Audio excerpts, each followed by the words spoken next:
வணக்கம் மக்களே. வழக்கம் போல இந்த வாரம் ஒரு தாறுமாறான படத்தை பார்க்க போறோம். உலகத்திலேயே அதிவேகமா நீந்துற அரிய வகை மீனை பிடிக்க ஒரு குழு அட்லாண்டா கடலுக்குள்ள போறாங்க. அந்த மீன் கிடைக்கிற பகுதிகளில் எப்பவும் புயல் வரும். வழக்கமான புயல்னு நினைச்சு அந்த குழு போறாங்க. ஆனா அவங்களுக்கு தெரியாது இதுதான் அமெரிக்க வரலாறுலயே வந்த மிகப்பெரிய சூறாவளின்னு. எந்த அளவுக்குன்னா ஆழ்கடல்ல 300 மீட்டருக்கு மேல அலைகள் எழும்பும். இதுல பெரிய சரக்கு கப்பலே அசால்ட்டா கவுத்து போடுறோம். ஆனா இந்த சின்ன படகுல போற நம்ம குழு தப்பிக்கிறாங்களா இல்லையாங்கிறதா படத்துடைய கதையே. நல்லா ஞாபகம் வச்சுக்கோங்க, இது அமெரிக்கால நடந்த உண்மை கதை. படம் முடியும் போது நம்மள உரைய வைக்கும். 2001 வெளிவந்த தி பெர்ஃபெக்ட் ஸ்டார்ம் படத்தை தான் இன்னைக்கு நாம பார்க்க போறோம். வாங்க நேரா வீடியோக்குள்ள போவோம். அதுக்கு முன்னாடி ஒரு சின்ன வேண்டுகோள். நம்ம வீடியோஸ பாக்குற பெரும்பான்மையான மக்கள் சப்ஸ்கிரைப் பண்ணாம பாக்குறீங்க. அப்படி பாக்குற நிறைய பேர் நம்ம சேனல் ரொம்ப வித்தியாசமாவும் தனித்துவமா இருக்கணும் கமெண்ட்ல பாராட்டுறீங்க. அதுக்கு மிக்க நன்றி. ஆனா கூடவே சப்ஸ்கிரைப் பண்ணி பாத்தீங்கன்னா எங்களுக்கு ஒரு மோட்டிவேஷனா இருக்கும். அது மட்டும் இல்ல, நாங்க போடுற அடுத்த வீடியோஸ் தவறாம உங்களை வந்து சேரும். அதனால தயவு செஞ்சு மறக்காம சப்ஸ்கிரைப் பண்ணிக்கோங்க. Welcome to yellow back Tamil explanation. 1991 Massachusetts அமெரிக்கால இருக்கிற ஒரு சின்ன மீனவ கிராமம். ஆரம்பத்துல ஒரு துறைமுகத்தை காமிக்கிறாங்க. அங்க நிறைய மீன்பிடி படகுகள் வருது. இந்த படகுகள் எல்லாமே தங்க மீன்பிடி வகையை சார்ந்தது. அதாவது கடலுக்குள்ளேயே 10-15 நாள் தங்கி மீன் பிடிப்பாங்க இல்லையா, அந்த மாதிரியான மீன்பிடி படகுகள். 10 நாளுக்கு மேல கடலுக்கு போயிட்டு எல்லாரும் கரைக்கு திரும்புறாங்க. அதனால மீனவர்கள் சொந்தங்கள் எல்லாம் கரையில காத்துட்டு இருக்காங்க. ரொம்ப நாள் கழிச்சு அவங்க சொந்தங்களை பார்க்க போறோம்னு எல்லாரும் தயாரா இருக்காங்க. இவரு தான் நம்ம படகுடைய கேப்டன் டிம். இன்னொரு படகுல வருது அந்த படகோட கேப்டன் லிண்டா. கரைக்கு வந்ததுமே கிறிஸ்டினா ஓடி போய் பாபியை கட்டி பிடிச்சுக்கிறா. அவங்க 2 பேரும் காதலிக்கிறாங்க. மத்தவங்க மனைவியும் அவங்கள தேடி வந்திருக்காங்க. இவங்க தான் பாபியோட அம்மா. இவங்க பக்கத்திலேயே ஒரு பார் வச்சிருக்காங்க. அந்த ஊர்ல இருக்கிற எல்லாருக்குமே இவங்கள பிடிக்கும். லிண்டாவோட படகுல இருந்து ஒருத்தரை தூக்கிட்டு வராங்க. மீன் பிடிக்க போகும்போது விபத்துல அவர் ஏற்கனவே இறந்துட்டாரு. பிடிச்ச மீன்களை கணக்கு போட்டு பாக்குறாங்க. அப்ப படகோடைய ஓனர் லிண்டாவை பார்த்து நினைச்சதை விட மீன் ரொம்ப அதிகமா கிடைச்சிருக்கேன்னு சொல்றான். அதே நேரத்துல டிம்ம பார்த்து நீ ரொம்ப கம்மியா மீன் பிடிச்சிருக்க, இது 10 சொல்றான். அதுக்கு டிம் எனக்கு மீனை விட என் குழுவுடைய பாதுகாப்பு தான் முக்கியம் சொல்றான். எல்லாருக்கும் கணக்கு பார்த்து சம்பளத்தை தராங்க. அப்ப பாபி அவன் சம்பளத்தை பார்த்து ஷாக் ஆகுறான். என்ன இது நினைச்சதை விட ரொம்ப கம்மியா இருக்கேன்னு கேக்குறான். அதுக்கு அந்த போட்டோட ஓனர் ரொம்ப திமிரா, நீங்க புடிச்சிட்டு வந்த மீனை கணக்கு போட்டு பார்த்தா அதுல சரி பாதி எனக்கு வாடகையா வந்துரும், மீதி கொஞ்சம் கேப்டனுக்கு போகும், மத்த செலவெல்லாம் போக உங்களுக்கு இவ்வளவுதான் கிடைக்கும்னு சொல்றான். பாபி சம கோவத்துல எதுவும் சொல்லாம காசை வாங்கிட்டு போறான். அப்ப டிம்மோட டீம்ல இருக்கிற ஒருத்தன், கேப்டன் என்னால இனிமேல் இங்க வேலை செய்ய முடியாது, நான் அலாஸ்காக்கு போறேன்னு சொல்றான். அப்ப டிம் கோவமா அவனை பார்த்து, உனக்கு என் கிட்ட வேலை செய்ய பிடிக்காம வேற ஒருத்தர் கிட்ட வேலைக்கு போற, இனிமேல் நான் உன்னை தடுக்க மாட்டேன், தாராளமா போன்னு அனுப்பிடுறான். அப்ப ஓனர் டிம்ம பார்த்து, உனக்கு சரியா மீன் பிடிக்க தெரியல, பேசாம அடுத்த முறை லிண்டா கூட மீன் பிடிக்க போ, அவ எப்படி பிடிக்கிறான்னு பார்த்து கத்துக்கோன்னு நக்கலா சொல்றான். அப்ப டிம் கோவமா அவனை பார்த்து, நான் எப்பயும் தனியா தான் வேலை செய்வேன், அடுத்த முறை நான் கிராண்ட் பேங்க்ஸுக்கு போறேன், அங்க நிறைய மீனை பிடிப்பேன்னு சொல்றான். அதுக்கு ஓனர், அவ்வளவு தூரம் நீ எப்படி போவான்னு கேக்குறான். டிம் அதுக்கு, அது மட்டும் இல்ல அதையும் தாண்டி கூட போவேன்னு சொல்றான். ரொம்ப நாள் கழிச்சு வந்ததால பார்ல எல்லாரும் ஆட்டம் பாட்டம் கொண்டாட்டம் இருக்காங்க. ஆனா ஜான் மட்டும் வெளியே தனியா இருக்கான். ஏன்னா அவனுக்கு விவாகரத்து ஆயிடுச்சு. ரொம்ப நாள் கழிச்சு அவன் மகனை பார்க்கணும்னு ரொம்ப ஆர்வமா இருக்கான். அப்ப ஜானுடைய மனைவி அங்க வரா.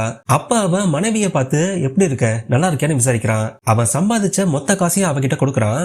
ஆனா அவ பாதி எடுத்துக்கிட்டு மீதி ஜானுக்கு தரா. அன்னைக்கு ராத்திரி பையனை ஜான் கிட்டே விட்டுட்டு போறா. பார்ல எல்லாரும் ஜாலியா இருக்காங்க. அப்ப டிம் அங்க வந்து, நாம மறுபடியும் மீன் பிடிக்க போறோம்னு சொல்றான். இத கேட்டு கிறிஸ்டினா செம கடுப்பாகிறா. இப்பதானே போயிட்டு வந்தீங்க, மறுபடியும் ஏன் போறீங்கன்னு கேக்குறா. உடனே வேலை வந்துருச்சு, 2 நாள்ல நம்ம எல்லாரும் கிளம்பணும்னு சொல்லிட்டு போறான். இதனால கிறிஸ்டினா பாபி கூட சமைய சண்டை போடுறா. ஏன்னா அவளுக்கு பாபி கடல்ல போய் மீன் பிடிக்கிறது சுத்தமா பிடிக்கல. சண்டை போட்டு கோச்சிட்டு அங்க இருந்து போயிடுறா. அப்ப ஜான் பாபியை பார்த்து, உடனே அவளை போய் சமாதானப்படுத்து, நான் பண்ண தப்ப நீ பண்ணிடாதன்னு சொல்றான். பாபியும் கிறிஸ்டினா கிட்ட இந்த ஒரு முறை மட்டும் போறேன்னு சொல்லி சமாதானப்படுத்துறான். இவன் தான் மைக்கேல், டிம்மோட டீம்ல இருக்கிற 6வது ஆள். நம்ம ஆளு ரொம்ப நாளா மொட்டை பையனா இருக்கான். பொண்ணுங்க கிட்ட எப்படி பேசணும்னு கூட தெரியாது. ஒரு வழியா அங்க ஒரு பொண்ணை பார்த்து அப்படியே பேச்சு கொடுக்கலான்னு ஆரம்பிக்கிறான். ஜான் அவன் மகனை கார்ல வெளியே கூட்டிட்டு போறான். அப்ப பையன் கிட்ட, உனக்கு வேற ஒரு அப்பா கிடைப்பாருன்னு சொல்றான். உடனே பையன் ஜானை பார்த்து, எனக்கு யாரும் வேணாம், எனக்கு நீங்க மட்டும் தான் வேணும்னு சொல்றான். அதுக்கு ஜான், உன்னுடைய அம்மாக்கு என்ன சுத்தமா பிடிக்கல, என்னால அவன் நினைச்ச மாதிரி இருக்க முடியல, அம்மா 2வது கல்யாணம் பண்ணா நீ நல்லபடியா நடந்துக்கணும்னு சொல்றான். அப்ப பையன் அழுதுகிட்டே, உங்களை விட்டு நான் எங்கேயும் போக மாட்டேன்னு சொல்றான். பல நாட்கள் ஜான் மீன் பிடிக்க கடலுக்குள்ள போறதுனால அவன் மனைவிக்கும் அவனுக்கும் சண்டை வந்து பிரிஞ்சிடறாங்க. நான் கஷ்டப்பட்டு உழைக்கிறது எல்லாமே உனக்காக எனக்காகவும் அம்மாவுக்காகவும் தான் சொல்லி பையனை சமாதானப்படுத்துறான். பார்ல மைக்கிளும் ஜாலியா பொண்ணுகிட்ட பேசிட்டு இருக்கான். அப்ப அவ கடைசியை கிளம்பும் போது, நீ என்ன பேசினாலும் எனக்கு ஏற்கனவே 2 குழந்தைங்க இருக்கு, அதனால நேரத்தை வீணாக்காம ஒழுங்கா கிளம்புன்னு சொல்லிட்டு போறா. மறுநாள் விடியுது. எல்லாரும் கிளம்புறதுக்கு படகை தயார் பண்ணிட்டு இருக்காங்க. அப்ப லிண்டா டிம்ம பார்க்க வரா. லிண்டாவுக்கு டிம்ம பிடிக்கும், ஆனா நேரடியா சொல்லாம இருக்கா. இப்பதான் வந்த, உடனே ஏன் கிளம்புறேன்னு கேக்குறா. அதுக்கு டிம், எனக்கு என் வேலை தான் எல்லாமே, அதை நான் எப்பயும் சலிக்காம செய்வேன்னு சொல்றான். டிம்மோட டீம்ல இருந்து ஒருத்தர் வெளியே போனான் இல்லையா, அதனால அவனுக்கு பதிலா டேவிட வேலைக்கு கூப்பிடுறான். டேவிட் மீன் பிடிக்கிறத விட்டுட்டான், ஆனா டிம் கேட்டதுனால கூட வரேன்னு ஒத்துக்கிறான். கிறிஸ்டினா இன்னும் கோபமா தான் இருக்கா. தயவு செஞ்சு இந்த வேலையை விட்டுடு, வேற ஏதாச்சும் தொழில் பண்ணி பொழைச்சுக்கலாம்னு சொல்றா. அதுக்கு பாபி, நான் நிறைய சம்பாதிக்கணும், அப்பதான் உன்னை நான் நல்லா பாத்துப்பேன், நமக்கு பிறக்க போற குழந்தையும் நல்லா பாத்துக்க முடியும்னு சமாதானப்படுத்துறான். இதுதான் நான் கடைசியா மீன் பிடிக்க போறதுன்னு சொல்லி கிறிஸ்டினாவை சமாதானப்படுத்துறான். ஜான் பாருக்கு வரான். அங்க டேவிட பாக்குறான். ஜானுக்கும் டேவிடுக்கும் ஏற்கனவே வாய்க்கா தகராறு இருக்கு போல. பார்த்த உடனே 2 பேரும் அடிச்சுக்கிறாங்க. அப்ப பாபியோட அம்மா 2 பேரையும் விலக்கி விட்டு, இங்கேயே இப்படி அடிச்சுக்கிறீங்க, நீங்க 2 பேரும் எப்படா ஒன்னா போய் மீன் பிடிக்க போறீங்கன்னு திட்டுறாங்க. எல்லாரும் மீன் பிடிக்க கிளம்புறாங்க. பாபியும் அவன் அம்மா கிட்ட போயிட்டு வரேன்னு சொல்லிட்டு கிளம்புறான். கிளம்பிட்டு இருக்கும் போது மைக்கிளுக்கு ஒரு ஷாக். நேத்து பார்த்த பொண்ணு அவனை வழி அனுப்ப வந்திருக்கா. நம்ம ஆளுக்கு குஷி தாங்க முடியல. மீன் பிடிச்சிட்டு வந்ததும் ஒன்னா வெளியே கூட்டிட்டு போட்டுமான்னு கேக்குறான். அவளும் அதுக்கு ஒத்துக்கிறா. எல்லாரும் படகை எடுத்துட்டு மீன் பிடிக்க கிளம்புறாங்க. பாபி சீக்கிரமா திரும்பி வரணும்னு கிறிஸ்டினா காத்துட்டு இருக்கா. கடலுக்குள்ள வேகமா பயணிச்சு போறாங்க. அவங்க போக போற இடம் கிராண்ட் பேங்க்ஸ். அது ரொம்ப தூரத்துல இருக்கு. அப்ப பாபி தலகாணிக்கு அடியில ஒரு கடிதத்தை பாக்குறான். அத கிறிஸ்டினா எழுதிருக்கா. நமக்காக நான் ஒரு வீடு வாங்கியிருக்கேன், நீ திரும்பி வந்ததும் நாம அங்கதான் தங்க போறோம், கல்யாணம் பண்ணிட்டு அங்க சந்தோஷமா வாழலாம்னு எழுதிருக்கா. பாபியும் எப்படா மீன் பிடிச்சு திரும்ப வருவோம்னு காத்துட்டு இருக்கான். வானிலை ஆராய்ச்சி மையத்தை காட்டுறாங்க. அங்க சேட்டலைட் படத்தை பாக்குறாங்க. அதை பார்த்து ஷாக் ஆகுறாங்க. ஏன்னா கடலோரத்துல ஒரே சமயத்துல 2 புயல் வந்திருக்கு. கடலுக்கு நடுவுல சேபிள் ஐலாண்ட் இருக்கு, அங்க ஒரு புயல் இருக்கு, இன்னொன்னு கனடா பக்கம் இருக்கு. சேபிள் ஐலாண்ட் பக்கத்துல இன்னொரு சின்ன படகை காட்டுறாங்க. அதுல ஒரு அம்மா பொண்ணு இருக்காங்க, கூடவே அந்த குட்டி கப்பலுடைய கேப்டன் இருக்காரு. டூர் போற மாதிரி ஜாலியா அந்த படகுல வராங்க. அப்ப கேப்டன் அவங்க கிட்ட, நான் கடல்ல 40 வருஷமா பயணிக்கிறேன், எந்த கவலையும் படாதீங்க, நாம சீக்கிரம் கடலை கடப்போம்னு சொல்றாரு. டிம்மோட டீம் திட்டம் போட்ட மாதிரியே கிராண்ட் பேங்க்ஸ்க்கு வராங்க. அப்ப டிம் உடனே வேலையை ஆரம்பிங்கன்னு சொல்றாங்க. உடனே எல்லாரும் ஜாலியா கத்திக்கிட்டு வேலையை ஆரம்பிக்கிறாங்க. கடகடன்னு எல்லா தூண்டிலையும் தயார் பண்ணி கடல்ல வீசுறாங்க. ஒரு தூண்டிலையும் மீனை மாட்டி அடையாளத்துக்கு மிதவையும் போடுறாங்க. ராத்திரி வரைக்கும் மீனுக்காக காத்துட்டு இருக்காங்க. அப்ப வழக்கம் போல ஜானுக்கும் டேவிடுக்கும் சண்டை வருது. அங்கேயே மாத்தி மாத்தி அடிச்சுக்கிறாங்க. உடனே டிம் அதை பார்த்து, 2 பேரும் ஒழுங்கா இருங்க, அப்படி இல்லன்னா 2 பேரையும் கடல்ல போட்டு திட்டுறான். அவங்க 2 பேரையும் பிரிச்சு வைக்கிறது மத்தவங்களுக்கு வேலையா போச்சு. நடு ராத்திரி ஆகுது. ஆர்வமா தூண்டில் எடுக்கிறாங்க. பார்த்தா நிறைய தூண்டில இறைய சிக்கல. என்னடா இது, ஒரு மீன் கூட மாட்டலன்னு சோகத்துல இருக்காங்க. 4 தூண்டில் தாண்டதும் பெருசா ஒரு கோலா மீன் மாட்டுது. உடனே எல்லாரும் குஷியில அந்த மீனை பிடிச்சு தூக்குறாங்க. வரிசையா ஒரு மீனா மாட்டிக்கிட்டே வருது. எல்லாருக்கும் சந்தோஷம் தாங்க முடியல. மடமடன்னு எல்லா மீனையும் பிடிச்சு போடுறாங்க. இன்னொரு பக்கம் கிறிஸ்டினா அவ வீட்டை தயார் பண்ணிட்டு இருக்கா. அவளுக்கு பாபியுடைய அம்மாவும் உதவி பண்றாங்க. அவங்க கிறிஸ்டினா கிட்ட, என் பையனை இனிமேல் நீ தான் நல்லா பாத்துக்கணும், அவன் மீன் பிடிக்க போறது எனக்கும் பிடிக்கல, அவனை நீ தான் பத்திரமா பாத்துக்கணும்னு சொல்றாங்க. அப்ப டிவில வானிலை அறிக்கை வருது. சேடில் ஐலாண்ட் கிட்ட புயல் உருவாயிருக்குன்னு சொல்றாங்க. அப்ப தீவு கிட்ட ஒரு சரக்கு கப்பலை காமிக்கிறாங்க. பார்த்தா அவ்வளவு பெரிய கப்பலே கடல்ல தள்ளாடிட்டு வருது. இன்னொரு பக்கம் நம்ம ஆளுங்க மீன் பிடிக்க ஆரம்பிச்சாங்க இல்லையா, ஆரம்பத்துல நிறைய மீன் கிடைச்சது. ஆனா போக போக மீனே கிடைக்கல. கிடைச்ச மீனை ஐஸ் பெட்டியில போட்டு வைக்கிறாங்க. பார்த்தா ரொம்ப கம்மியா இருக்கு. நிறைய ஐஸ் பெட்டி காலியா தான் இருக்கு. இவ்வளவு தூரம் வந்து நமக்கு மீனே கிடைக்கல. கொண்டு வந்த மீன் நம்ம சாப்பிடறதுக்கே சரியா போயிரும். நம்ம இங்க வந்ததே வேஸ்ட்னு புலம்புறாங்க. அப்ப ஜான் டேவிட பார்த்து, ஓவரா பேசாத, இங்க யாருக்கு என்ன வேணாலும் நடக்கலாம், அதனால அடக்கி வாசின்னு சொல்றான். வழக்கம் போல அவங்களுக்குள்ள சண்டை வருது. எல்லாருமே மீன் கிடைக்காம சம கடுப்புல இருக்காங்க. அப்ப திடீர்னு தூண்டில இழுக்க முடியல. பெருசா ஏதோ ஒரு மீன் மாட்டிருக்குன்னு எல்லாரும் போட்டி போட்டு இழுக்கிறாங்க. அப்ப சைடுல பெரிய அலை வருது. அதுல அந்த மீன் படகுல வந்து விழுது. பார்த்தா அது ஒரு சுறா மீன். பாபிக்கு நேரம் அந்த மீன் இருக்கு. தப்பிக்கலான்னு மிதிக்க பாக்குறான். அப்ப சுறா அவன் காலை பிடிச்சிருது. உடனே டிம் அந்த துப்பாக்கி எடுத்து சுறாவை சுட்டு தள்ளுறான். பாபிக்கு என்ன ஆச்சுன்னு பாக்குறாங்க. ஆனா நல்ல வேலையா அவன் பூட்ஸ் போட்டதால பெரிய அடி எதுவும் படாம தப்பிக்கிறான். இன்னொரு பக்கம் புயல் கொஞ்சம் கொஞ்சமா பெருசாகிட்டே போகுது. படகுல எல்லாரும் கடுப்புடைய உச்சத்துல இருக்காங்க. டிம் சொன்ன பேச்ச கேட்டுதான் நாம இவ்வளவு தூரம் வந்திருக்கோம். நம்ம வந்து 4 நாள் ஆச்சு, ஆனா நமக்கு மீனே கிடைக்கல. பேசாம நாம திரும்பி போலான்னு பேசிக்கிறாங்க. பாபியும் இத பத்தி டிம் கிட்ட கேக்குறான். உடனே டிம் கடுப்பாகி, நாம மீன் பிடிக்காம எங்கேயும் போக போறது இல்ல, உங்களுக்கு யாராச்சும் வர பயமா இருந்தா நீங்க வேணா திரும்பி போங்கன்னு திட்டுறான். பாபியும் எதுவும் சொல்லாம திரும்பி போயிடுறான். ராத்திரி மறுபடியும் தூண்டில போடுறாங்க. அப்ப தூண்டில கொண்டு வரும்போது டேவிட் எல்லாத்தையும் கீழே போட்டுறான். அப்ப ஜான் அவனை பார்த்து, இவனுக்கு இதே வேலையா போச்சு, இவனை கூட்டிட்டு வந்ததே தப்புன்னு திட்டிட்டு இருக்கான். எல்லாரும் விழுந்த துண்டில எடுத்துட்டு இருக்காங்க. ஜான் மட்டும் பின்னாடி தனியா நிக்கிறான். அப்ப அங்க இருந்த துண்டில ஒண்ணு அவன் காலை சுத்தி வந்து நேரா கையில மாட்டுது. வேகமா அவனை தண்ணில இழுத்துட்டு போகுது. இத பார்த்து பதறி போய் அவனை காப்பாத்த டேவிட் குதிக்கிறான். பின்னாடியே பாபியும் வரான். ரெண்டு பேரும் வேகமா கடலுக்குள்ள போய் பாக்குறாங்க. பார்த்தா ஜான் அங்க மயங்கி போயிருக்கான். வலைய அறுத்து வேகமா அவனை மேல தூக்கிட்டு வராங்க. என்ன ஆச்சுன்னு பதறி போய் வயித்தெல்லாம் அமுக்கி பாக்குறாங்க. ஒரு வழியா ஜான் பொழைச்சிடறான். அவன் கையில மாட்டின தூண்டில கட் பண்ணி அவனுக்கு முதல் உதவி தராங்க. அப்ப ஜான் என்ன காப்பாத்துனது யாருன்னு கேக்குறான். டேவிட் தான் காப்பாத்துனான்னு டிம் சொல்றான். இத கேட்டு ஜானால நம்பவே முடியல. நேரா டேவிட் கிட்ட வந்து என்ன காப்பாத்துனதுக்கு ரொம்ப நன்றின்னு சொல்றான். டேவிடும் அதுக்கு பரவாயில்ல விடுன்னு சொல்றான். மாத்தி மாத்தி அடிச்சுக்கிட்ட ரெண்டு பேரும் நண்பர்கள் ஆகிட்டாங்க. அந்த சின்ன படகுல வந்தவங்க இப்ப புயல்ல மாட்டிக்கிட்டாங்க. அவங்களை சுத்தி காத்து பலமா வீசுது. அப்ப ஃபேக்ஸ்ல வானிலை அறிக்கை வருது. உடனே ரெண்டு பேரும் வாங்க திரும்பி போலான்னு சொல்றாங்க. அதுக்கு கேப்டன் அவங்கள பார்த்து நாம திரும்பி போனா பெரிய புயல்ல மாட்டிப்போம், என்ன நம்புங்க, நாம திரும்பாம நேரா போகணும்னு சொல்றாரு. டிம் போற படகுலையும் கொஞ்சம் கொஞ்சமா காத்து அதிகமாகிட்டே வருது. அதுல நிறைய பேருக்கு காயமும் படுது. அதனால எல்லாருமே டிம் கூட சண்டை போடுறாங்க. நாம மீன் பிடிக்க வந்தோம், ஆனா 5 நாள் ஆகியும் நமக்கு ஒண்ணுமே கிடைக்கல, பேசாம நம்ம திரும்பி போலான்னு சொல்றாங்க. அப்ப டிம் அவங்கள பார்த்து இவ்வளவு தூரம் வந்துட்டு நாம வெறும் கையோட திரும்ப போக முடியாது, நாம இன்னும் கடலுக்குள்ள போவோம், பிளமிஷ் கேப்ல நமக்கு நிறைய மீன் கிடைக்கும்னு சொல்றான். இத கேட்டதும் எல்லாரும் பயப்படுறாங்க. ஏன்னா பிளமிஷ் கேப் ரொம்ப ஆபத்தான பகுதி. நீங்க தைரியமா என் கூட மீன் பிடிக்க வரீங்களா இல்ல பயந்து பின்வாங்க போறீங்களான்னு கேக்குறான். கடைசியா எல்லாரும் பிளமிஷ் கேப் போக ஒத்துக்கிறாங்க. கொஞ்ச நேரத்துல லிண்டா டிம்முக்கு கனெக்ட் பண்றாங்க. நான் சேபிள் ஐலாண்டுக்கு வடக்குல இருக்கேன், இங்க பலமா காத்தடிக்குது, நீங்க எங்க போறீங்கன்னு கேக்குறா. அதுக்கு டிம் நான் பிளமிஷ் கேப் போறேன்னு சொல்றான். இத கேட்டு லிண்டா ஷாக் ஆகுறா. நான் சொல்றது நல்லா கேளுங்க, அங்க ஒரு பெரிய புயல் உருவாயிட்டு இருக்கு, பிளமிஷ் கேப் போகாம உடனே திரும்பி வந்துருங்கன்னு சொல்றா. அதுக்கு டிம் அவகிட்ட இங்க வானிலை நல்லா இருக்கு, நீ சொல்ற மாதிரி ஒண்ணும் இல்ல, நாங்க பிளமிஷ் கேப் போய் நிறைய மீன் பிடிக்க போறோம்னு சொல்லிட்டு காலை கட் பண்றான். சூறாவளியோட தாக்கம் கொஞ்சம் கொஞ்சமா அதிகமாயிட்டே இருக்கு. கடற்கரையில பலமா காத்தடிக்குது. அவங்களுக்கு என்ன ஆச்சுன்னு தெரியாம எல்லாரும் செய்தி பார்த்துட்டு இருக்காங்க. செய்திகள்ல பிளமிஷ் கேப் கிட்ட சூறாவளி வந்துட்டு இருக்குன்னு சொல்றாங்க. எல்லாரும் பிளமிஷ் கேப்புக்கு போறாங்க.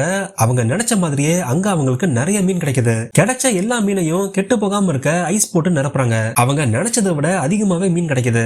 எல்லா ஐஸ் பெட்டிகளும் நிரம்ப ஆரம்பிக்குது. ஒரு குட்டி படகுல வந்தாங்களையா, அவங்க இப்போ சூறாவளியில மாட்டிக்கிட்டாங்க. காத்து கப்பலை புரட்டி போடுது. நாம இங்கேயே இருந்தா செத்துருவோம், நான் மேல போய் உதவிக்கு சிக்னல் தர போறேன்னு சொல்லிட்டு மேல போறா. எங்களை காப்பாத்துங்கன்னு எமர்ஜென்சி சர்வீஸ்க்கு கான்டாக்ட் பண்றாங்க. இன்னொரு பக்கம் மீனை நிறைய பிடிக்கிறாங்க. எல்லாரும் செம குஷில இருக்காங்க. கிட்டத்தட்ட கப்பல் நிரம்பிடுச்சு. ஆனா அப்ப ஒரு சிக்கல், கப்பல்ல இருக்கிற ஐஸ் மெஷின் வேலை செய்யாம போகுது. இனிமேல் அவங்க மீன் பிடிச்சாலும் அதை ஐஸ்ல போட்டு வைக்க முடியாது. அதனால நாம திரும்பி வீட்டுக்கு போலான்னு முடிவு பண்றாங்க. ஆனாலும் இது சோகமான விஷயம் இல்ல, ஏன்னா அவங்களுக்கு ஏற்கனவே நிறைய மீன் கிடைச்சிருச்சு. அப்ப ஒரு ஃபேக்ஸ் வருது. அந்த வானிலை அறிக்கையை பார்த்து டிம் ஷாக் ஆகுறான். ஏன்னா புயல் இன்னும் மோசமாகிட்டே இருக்கு. பாத்தீங்களா, சரக்கு கப்பலையோ புரட்டி போடுது. டிம் எல்லாரையும் கூப்பிட்டு ஒரு கெட்ட செய்தி, புயல் நம்மள நோக்கி வந்துட்டு இருக்குன்னு சொல்றான். டிம்ம பார்த்து எல்லாருமே ஷாக் ஆகுறாங்க. ஏன்னா டிம் எப்பவுமே தைரியமா இருப்பான், ஆனா இப்ப அவனே பயப்படுறான். நீங்க பயந்து நான் பார்த்ததே இல்லைன்னு கேக்குறாங்க. அதுக்கு டிம் இந்த புயல் ரொம்ப மோசமா இருக்க போகுது, 100 அடிக்கு மேல அலைகள் வரலாம், இதுல தப்பிக்க ஒரு வழி இருக்கு. ஒண்ணு நாம பிடிச்ச மீன் எல்லாத்தையும் தண்ணியில போட்டு வேகமா கரைக்கு போலாம், அப்படி இல்லனா புயல் கடக்கிற வரைக்கும் நாம இங்கேயே இருக்கலாம். புயல் கடந்த அப்புறமா பிடிச்ச மீன் எல்லாத்தையும் வித்து காசாக்கலாம்னு சொல்றான். எல்லாரும் பிளமிஷ் கேப்லயே இருக்கலாம்னு முடிவு பண்றாங்க. வானிலை இன்னும் மோசமாகுது. ஏன்னா அங்க ஒண்ணு இல்ல, நேர் எதிர 2 புயல் வந்துட்டு இருக்கு. சேபிள் ஐலாண்ட்ல இருந்து அவங்க படகை நோக்கி கொஞ்சம் கொஞ்சமா புயல் வந்துட்டு இருக்கு. அந்த குட்டி படகுல வந்தாங்க இல்லையா, அவங்க கான்டாக்ட் பண்ணது எமர்ஜென்சி சர்வீஸ்க்கு போயிடுச்சு. அவங்கள காப்பாத்த ஹெலிகாப்டர்ல வராங்க. ஆனா அவங்கள காப்பாத்துறது சாதாரண விஷயம் இல்ல, ஏன்னா கடல் பயங்கரமா கொந்தளிச்சிட்டு இருக்கு. அவங்களுக்கு ஒரு கூடையை வீசுறாங்க, ஆனா அதை பிடிக்க முடியல. அதனால ரெஸ்கியூ டீம்ல இருந்து ஒருத்தர் கடலுக்குள்ள குதிக்கிறாரு. அடிக்கிற சூறாவளியில கொஞ்சம் கொஞ்சமா நீந்தி அந்த படகு கிட்ட போறாரு. ஒருத்தரையா அந்த கூடைக்குள்ள ஏத்தி காப்பாத்துறாங்க. டிம் இப்ப சூறாவளியில கப்பல் ஓட்டிட்டு இருக்கான். அவங்க சரியா 2 புயலுக்கும் நடுவுல இருக்காங்க. ராட்சத அலைகள் வருது. அந்த அலைகளுக்கு நடுவுல சாமர்த்தியமா டிம் கப்பல் ஓட்டிட்டு இருக்கான். லிண்டா உடனே டிம்க்கு கால் பண்றா. உடனே நீ ஃபேக்ஸ் பாரு, சூறாவளி அதிகமாயிட்டு இருக்கு, இப்ப நீ எங்க இருக்கன்னு கேக்குறா. ஆண்டனா உடைஞ்சதால டிம்முக்கு ஃபேக்ஸ் வரல, நீ இருக்கிற இடத்த கரெக்டா சொல்லுன்னு டிம் கிட்ட கேக்குறா. அந்த இடத்த மேப்ல போட்டு பார்த்தா டிம் சரியா 2 புயலுக்கும் நடுவுல போயிட்டு இருக்கான். உடனே லிண்டா அவகிட்ட நீ தவறான திசையில போயிட்டு இருக்க, உடனே திரும்ப போயிருன்னு சொல்றா. ஆனா அவ சொல்றது டிம்க்கு கேட்கல. அவங்க கனெக்ஷன் கட் ஆகுது. இப்ப எந்த ஒரு தகவலும் இல்லாம அவங்க கப்பல் ஓட்டிட்டு இருக்காங்க. ஹெலிகாப்டர்ல காப்பாத்திட்டு திரும்ப போயிட்டு இருக்காங்க. அப்ப லிண்டா எமர்ஜென்சி சர்வீஸை கான்டாக்ட் பண்றா. சேபிள் ஐலாண்ட் கிட்ட ஒரு கப்பல் மாட்டிட்டு இருக்கு, அவங்கள காப்பாத்துங்கன்னு சொல்றா. ஹெலிகாப்டரும் டிம் போன கப்பலை காப்பாத்த முடிவு பண்றாங்க. அதனால அவங்க திரும்பி கரைக்கு வராம பக்கத்திலே ஒரு கோஸ்ட் கார்டு கப்பல் இருக்கு, அதுல அந்த 3 பேரையும் இறக்கி விடுறாங்க. அப்ப ஒரு சிக்கலை கவனிக்கிறாங்க. ஹெலிகாப்டர்ல எரிபொருள் ரொம்ப கம்மியா இருக்கு. போற வழியில அவங்க எரிபொருளை நிரப்பியாகணும். பாபி கப்பலுக்கு மேல ஏறி அந்த ஆண்டனாவை சரி பண்ண பாக்குறான். ஆனா அடிக்கிற காத்துல அந்த ஆண்டனா பிச்சுக்கிட்டு பறக்குது. இந்த பிரச்சனைக்கு நடுவுல கப்பல்ல இருக்கிற நங்கூரம் உடைஞ்சிருது. அது உடைஞ்சதால காத்துல சுத்தி சுத்தி பறக்குது. சுத்தி இருக்கிற கண்ணாடி எல்லாத்தையும் உடைச்சு தள்ளுது. அந்த நங்கூரத்தை கழட்டி விட டிம் ஓடி போறான். வீட்டுல கிறிஸ்டினா பயந்து போயிருக்கா. பாபிக்கு என்ன ஆச்சுன்னு தெரியாம பதறி போறா. அங்க இருக்கிற எல்லாரும் தகவல் கிடைக்குமான்னு பார்க்க பாருக்கு போறாங்க. ஹெலிகாப்டர்ல எரிபொருள் ரொம்ப கம்மியா இருக்கு. அதனால பக்கத்துல இருக்கிற ஒரு டேங்கர் பிளைட்டை கான்டாக்ட் பண்றாங்க. அவங்க கிட்ட இருந்து எரிபொருளை நிரப்ப போறாங்க. வானத்திலேயே அந்த பைப்பை கனெக்ட் பண்ணி எரிபொருளை நிரப்ப பாக்குறாங்க. ஆனா அடிக்கிற காத்துல அவங்களால அந்த டியூபை பிடிக்க முடியல. இன்னொரு பக்கம் அந்த நங்கூரத்தை கழட்டி விட டிம் மேல ஏறி போறான். கையில வெல்டரை வச்சு அந்த நங்கூரத்தை தனியா கழட்டி விடுறான். அந்த நங்கூரத்தை கழட்டி விட்டாலும் அங்க இருக்கிற கண்ணாடிகள் எல்லாம் ஏற்கனவே உடைஞ்சு போச்சு. அது வழியா தண்ணி நிறைய கப்பலுக்குள்ள வர ஆரம்பிக்குது. அதை உடனே தடுக்க முயற்சி பண்றாங்க. ஹெலிகாப்டர் ரொம்ப கஷ்டப்பட்டு எரிபொருளை நிரப்ப பாக்குறாங்க. ஆனா அவங்களால அந்த டியூபை கனெக்ட் பண்ணவே முடியல. வேற வழி இல்லாம ஹெலிகாப்டர்ல இருந்து குதிக்கலாம்னு முடிவு பண்றாங்க. ஒருத்தரா தண்ணியில குதிக்க ஆரம்பிக்கிறாங்க. கடைசியா அந்த ஹெலிகாப்டரும் தண்ணியில விழுந்துருது. பைலட் மட்டும் ஹெலிகாப்டர்ல மாட்டிக்கிறாரு. ஆனா அவரும் ஆக்சிஜன் மாஸ்க் வச்சு ஒரு வழியா தப்பிச்சு மேல வந்துடுறாரு. பார்ல தகவல் எதுவும் தெரியாம எல்லாரும் காத்துட்டு இருக்காங்க. அப்ப செய்தியில அவங்க போன கப்பலை பத்தி சொல்றாங்க. 6 பேர் போன ஒரு மீன்பிடி கப்பல் சூறாவளிக்கு நடுவுல மாட்டிக்கிச்சு. அவங்கள காப்பாத்த ராணுவம் போயிருக்குன்னு சொல்றாங்க. அவங்களுக்கு என்ன ஆகுமோன்னு தெரியாம எல்லாரும் பயந்து போயிருக்காங்க. தண்ணி வரத கட்டுப்படுத்த சுத்தி கதவை வச்சு மூடலான்னு பாக்குறாங்க. ஆனா அடிக்கிற காத்துல டேவிட் தண்ணியில விழுந்துடுறான். கொக்கிய வச்சு கஷ்டப்பட்டு டேவிட இழுத்து பாபி அவனை காப்பாத்துறான். நிலைமை அங்க கையை மீறி போகுது. படகும் கொஞ்சம் கொஞ்சமா சேதமாகிட்டே வருது. அவங்களுடைய நம்பிக்கையும் கொஞ்சம் கொஞ்சமா குறைஞ்சிட்டே வருது. தண்ணியில விழுந்த ரெஸ்கியூ டீம் எல்லாரும் ஒன்னா சேர்ந்து நீச்சல் அடிக்க ஆரம்பிக்கிறாங்க. பக்கத்துல ஒரு கோஸ்ட் கார்டு இருந்துச்சு இல்லையா, அதை நோக்கி நீந்தி போறாங்க. அவங்கள பார்த்து அந்த கப்பலும் வருது. கப்பலை ரிவர்ஸ்ல எடுத்து தண்ணில இருந்து அவங்கள காப்பாத்துறாங்க. காப்பாத்திட்டாங்கன்னு சொல்றதுக்கு ரொம்ப சிம்பிளா இருக்கு இல்லையா, ஆனா இத பயங்கரமா எடுத்திருப்பாங்க.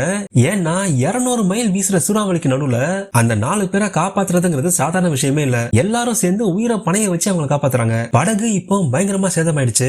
இனிமேலும் அந்த சூறாவளிக்குள்ள போக முடியாது. அதனால திரும்பி போகலான்னு முடிவு பண்றாங்க. டீம்ல உள்ள எல்லாருக்கும் நம்பிக்கையே போயிடுச்சு. எல்லாரும் பயத்துல உறைஞ்சு போயிருக்காங்க. திரும்பி போகணும்னா அந்த கப்பலை யூ டர்ன் போடணும். ஆனா அது சாதாரண விஷயம் இல்ல. இவ்வளவு பெரிய அலையில கப்பலை திருப்பினா கப்பல் கவுந்துரும். அதனால சரியான நேரத்துக்காக காத்துட்டு இருக்காங்க. அப்ப ஒரு பெரிய அலை வருது. உடனே டீம் அந்த கப்பலை அப்படியே திருப்புறான். அந்த அலை இறங்குறதுக்குள்ள யூ டர்ன் போட பாக்குறாங்க. அதுல கப்பலே தண்ணிக்குள்ள போயிட்டு வெளியே வருது. ஒரு வழியா கப்பலை எதிர் திசையில திருப்பிட்டாங்க. ஒரு வழியா அவங்க சூரிய வெளிச்சத்தை பாக்குறாங்க. அப்பாடா, இனிமே பிரச்சனை இல்ல, எல்லாரும் தப்பிக்கலாம்னு நினைக்கிறாங்க. ஆனா அந்த சந்தோஷம் ரொம்ப நேரம் நீடிக்கல. திரும்பி போகலாம்னு அவங்க பெரிய தப்பு கணக்கு போட்டுட்டாங்க. ஏன்னா எதிர் திசையில அதை விட மிகப்பெரிய புயல் வருது. 100கணக்கான அடிக்கு அலைகள் எழும்பி வருது. ஒண்ணா கடந்து வராங்க. அப்ப ஒரு அலைய பார்த்து பாபி மலைச்சு போறான். அவங்க எதிர்க்க 300 அடிக்கு ஒரு அலை வருது. அந்த அலைய எப்படியாச்சும் கடக்கலான்னு வேகமா கப்பலை ஓட்டிட்டு போறாங்க. ஆனா அந்த படகால அலைய கடக்க முடியல. பாதியிலேயே அலைக்கு நடுவுல மாட்டிக்குது. கப்பல் மொத்தமா கவிழ்ந்து தண்ணிக்குள்ள மூழ்குது. கொஞ்சம் கொஞ்சமா தண்ணி ஏறிக்கிட்டே இருக்கு. கடைசியா ஒரு முறை என் மகனை பாக்கணும்னு ஜான் அழுகுறான். அப்ப டீம் பாபி கிட்ட என்ன மன்னிச்சிரு, இது எல்லாத்துக்கும் நான் தான் காரணம், என்னுடைய கணக்கு தப்பா போச்சுன்னு சொல்றான். பாபி அதுக்கு நான் உங்ககிட்ட வேலை செஞ்சதுக்கு ரொம்ப பெருமைப்படுறேன், வாங்க நம்ம நீந்தி வெளியே போலான்னு சொல்றான். கதவை திறந்து பாபி வெளியே நீந்தி போறான். ஆனா டிம் அங்கேயே நிக்கிறான். இந்த கப்பலுடைய சாகலான்னு டிம் முடிவு பண்ணிட்டான். மொத்த கப்பலும் தண்ணிக்குள்ள போகுது. பாபி மட்டும் தனியா அந்த சூறாவளிக்கு நடுவுல இருக்கான். அவன் மனசுல நினைக்கிறது எல்லாமே ஒரே ஒரு பேர் தான், கிறிஸ்டினா. கடைசியா ஒரு முறை உன் முகத்தை பார்க்கணும், உன் கூட நான் ரொம்ப நாள் வாழணும், கடவுளே நினைச்சாலும் நம்மள பிரிக்க முடியாது, நம்ம காதல் கண்டிப்பா கை கூடணும்னு வேண்டிக்கிறான்.